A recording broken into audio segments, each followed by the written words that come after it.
Buen día. Nos interesa hacer un breve comentario sobre lo ocurrido en el país en los últimos días. Concretamente, sobre el ataque sufrido por la vicepresidenta de la Nación.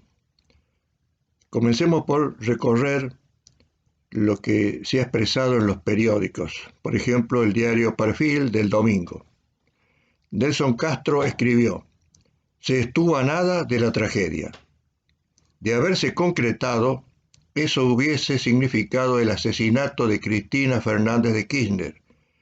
El magnicidio, o sea, la muerte violenta dada a persona muy importante por su cargo o poder, hubiera asumido a la Argentina en un escenario de violencia política de consecuencias impredecibles.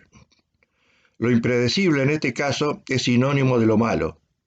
Lo malo abarca también la reacción del gobierno. El discurso del jueves a la noche del presidente fue eso, malo. Un discurso acordado con la vicepresidenta. Un discurso cargado de reproches hacia la oposición, hacia la justicia y hacia los medios que no responden al oficialismo. En verdad, más que reproches, fue una verdadera adjudicación de responsabilidades acerca del hecho. Se diría que casi fue una acusación. Tan malo como eso fue el decretar el feriado del viernes y convocar a una movilización claramente partidaria. Todo esto no hizo más que ahondar las divisiones que atraviesan en nuestra sociedad, una grieta que como tal embrutece. Por su parte, Gustavo González expresaba: "El odio siempre es del otro". Desde el oficialismo ya se escuchó una respuesta inicial: la culpa es de la oposición y de los medios que incitan al odio. Desde la oposición hubo dirigentes que no repudiaron el ataque o directamente afirmaron que se trató de un montaje del gobierno. En lo único que unos y otros coinciden es que la culpa la tienen los discursos de odio que ellos fomentan. Ellos son ellos vistos desde los ojos del otro. Que oficialismo y oposición se acusen mutuamente de generar discursos de odio, al menos revela el reconocimiento mutuo de que esos discursos existen. Solo que los unos ven en los otros lo que los otros ven en los unos. Los medios que mejor reflejan la polarización también coinciden en que son los periodistas que están enfrente los culpables de derramar tanto odio en la sociedad. En el documento que se leyó en la marcha del viernes, se acusó, con razón, a los comunicadores que ceden minutos de aire a los discursos de odio, y se recordaron las manifestaciones en las que se mostraban bolsas mortuorias, ataúdes y guillotinas para insultar a la vicepresidenta. Faltó agregar que fue la misma conducta repudiable que tuvieron algunos medios oficialistas durante el gobierno de Cristina, cuando insultaban a los opositores de entonces y celebraban las marchas en las que se escupían las fotos de los que pensaban distinto. Es lógico que los dirigentes se parezcan a lo que representan, pero se supone que su trabajo es aportarle algún grado de racionalidad a la pasión. No es lo que viene ocurriendo en los últimos años, en los cuales los líderes de la grieta le suman su pasión a la pasión que viene de abajo. Ha dicho el premio Nobel Daniel Kahneman en un trabajo titulado Elecciones, Valores y Marcos, que los análisis de la toma de decisiones comúnmente distinguen entre elecciones arriesgadas y elecciones sin riesgo. Las elecciones arriesgadas, como las de tomar o no un paraguas o la de ir a una guerra, se hacen sin conocimiento previo de sus consecuencias. Las consecuencias de estas acciones dependen de eventos inciertos, como el tiempo o las determinaciones que tome el enemigo. Lo citamos porque las decisiones que se toman en política y en economía difícilmente carezcan de riesgo. Siempre dependen de un contexto que nadie controla. La frase "siempre hay que saber cabalgar la historia" se refiere a esto. Todos creen que sus acciones van a generar los resultados calculados por ellos, pero lo cierto es que no manejan el contexto ni la reacción del conjunto de sujetos involucrados. Este suceso ocurrido la semana pasada puso en evidencia una vez más la fragilidad del entramado social que se manifiesta en el concepto de grieta, cuya existencia es recordada permanentemente. En otra oportunidad, en este ciclo de videos, hemos hablado sobre el más grave problema argentino, que consiste en que el Estado dejó de funcionar hace 50 años. Este órgano de la sociedad, destinado a la conducción de la misma, requiere que exista en plenitud el cumplimiento de 3 funciones esenciales: la concordia social, el planeamiento y la conducción. Vamos a centrarnos en el primero de los elementos, que es la concordia, y para eso seguimos de cerca un libro muy prestigioso del profesor Félix Lamas. En este caso, y dado lo ocurrido, debemos poner el foco de atención en la amistad social, que desde la antigüedad se consideró imprescindible para la convivencia en una polis, vinculada además con la justicia, el orden y la armonía. Bertrand de Jouvenel entiende por amistad social o concordia la confianza recíproca entre los miembros de la ciudad y componente esencial del bien común. La experiencia de la discordia sirve como experiencia, aunque negativa, de la concordia, de la misma manera que las sombras sirven para recortar y hacer determinada la luz y permitir la visión, ya que solo ver luz en realidad es no ver nada. Percibiendo que la discordia efectivamente implica siempre el aflojamiento de las relaciones sociales y el peligro de la desaparición de la vida social o política en una comunidad, se está ya cerca de pensar que la concordia está presente en la constitución misma de la vida social. El fruto de la crisis del Occidente es la proliferación de los planteamientos ideológicos frente a los problemas reales que afectan la vida humana. Por ideología puede entenderse la polarización o reducción de la realidad a alguno de sus componentes, los cuales son enfatizados en desmedro de la realidad plena. Kelsen afirma: la ideología enturbia la realidad al ensalzarla, con el propósito de conservarla y defenderla, o de lo contrario, al rebajarla con la intención de atacarla, destruirla y sustituirla por otra. Toda ideología tiene sus raíces en la voluntad más que en el conocimiento.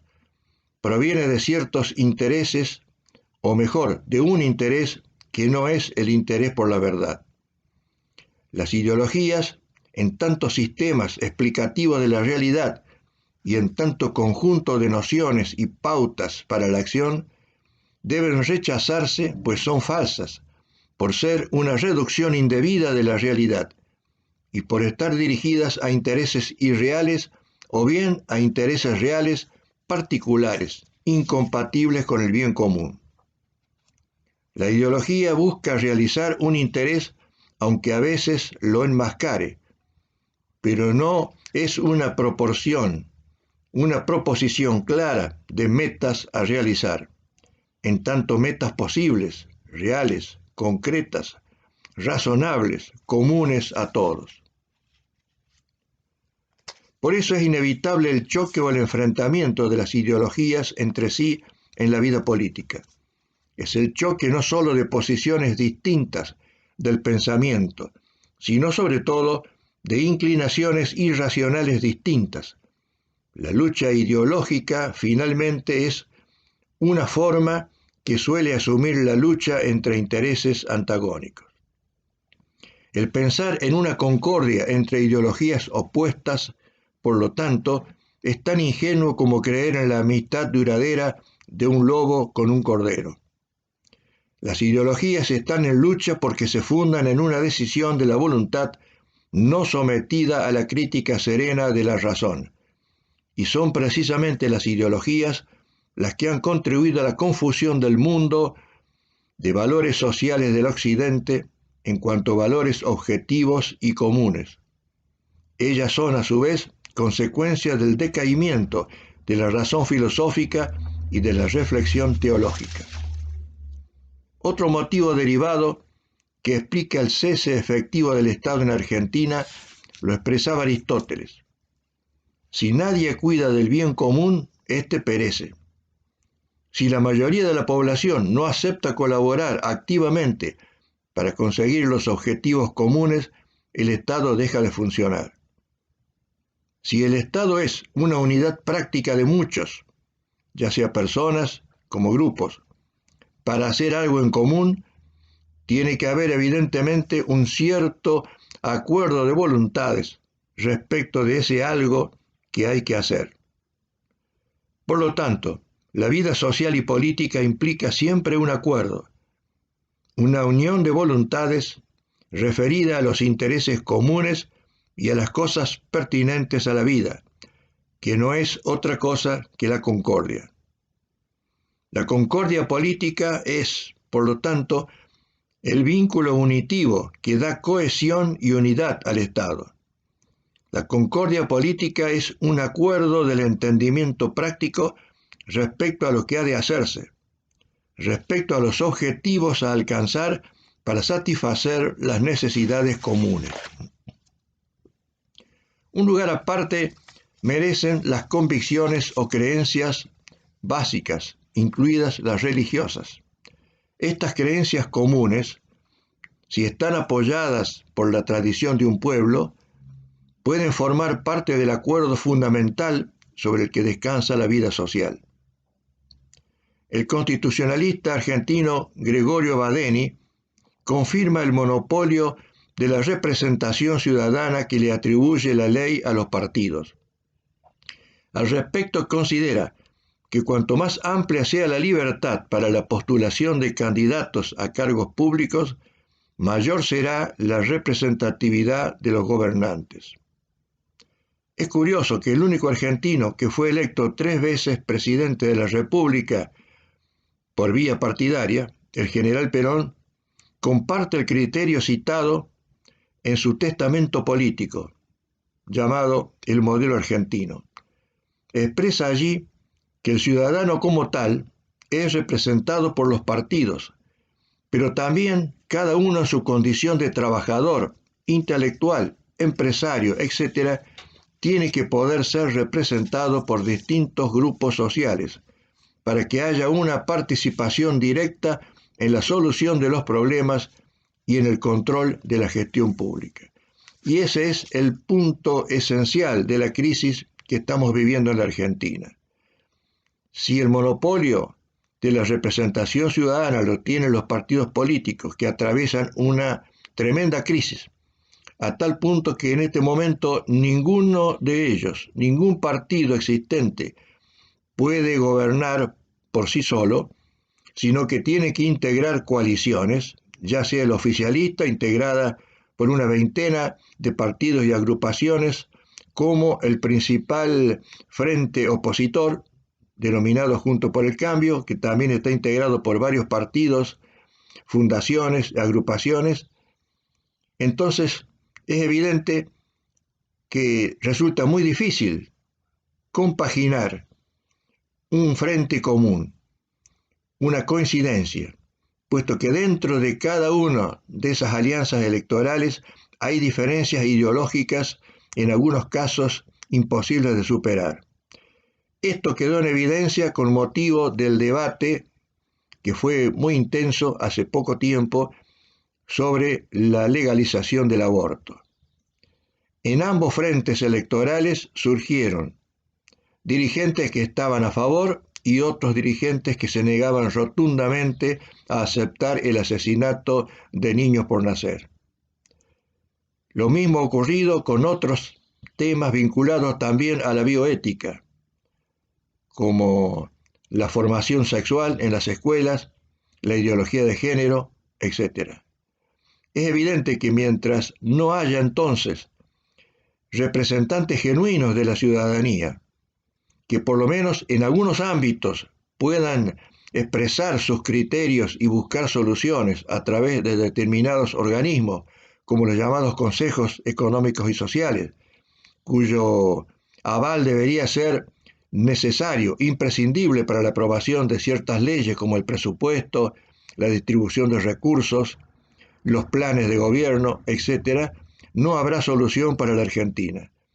Porque si quedamos librados al enfrentamiento de partidos dominados por concepciones ideológicas que a veces se dan en el seno del mismo partido, es imposible que surja una solución. Y por lo tanto se mantendrá la discordia. Grave problema que a su vez impide que exista un Estado que funcione como tal, es decir, como un complejo de organismos destinados a lograr el bien común. De esta manera finalizamos este breve comentario y seguiremos próximamente con nuestro ciclo de videos por el canal YouTube. Muchas gracias por la atención.